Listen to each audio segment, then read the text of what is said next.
Where does the name for Cilfodan come from?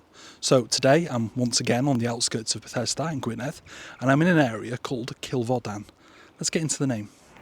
When I first started this video, the place name Cilfodan appeared to me to consist of two elements. The first, Cil, means a corner, a nook or a recess. The second element initially seemed to be a personal name, Fodan or Bodan, giving a possible interpretation of Bodan's corner. But upon further research, this straightforward reading appears to be wrong. Melville Richards, one of the foremost scholars of Welsh toponymy, proposed that the second element derives instead from Cilfoden, a dialectal form of cawod, meaning a shower. In that case, the name might refer to a sheltered place or a nook protected from passing rain. An alternative interpretation has been suggested by David Vaughan on his very well-researched website Enwau Dyffryn Ogwen.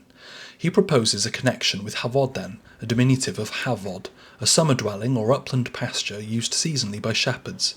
This would make Cilfodan the nook of the small summer dwelling. He does point out, however, that both forms, Cilfoden and Hafoden, are otherwise unattested in Welsh place names, leaving the precise origin uncertain. I'll put a link to his website in the comments so you can read more about it. The earliest recorded form appears in 1560 as Tyddyn Cil Cilfoden, which likely underlies these various interpretations.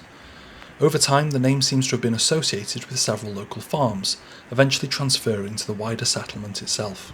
Now, it's quite possible that the original Cilfodan was actually this hill fort here, which is now called Pen y Gair.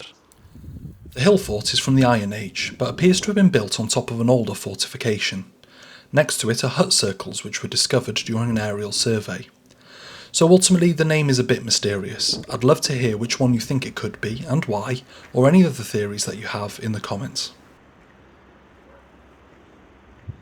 Anyway, diolch, thank you. Give us a like, give us a share and give us a subscribe. If you want to support me on my quest to explain every place name in Wales, and sometimes a couple outside of it as well, you can on my Patreon, the link's in my bio. Diolch, have a good one.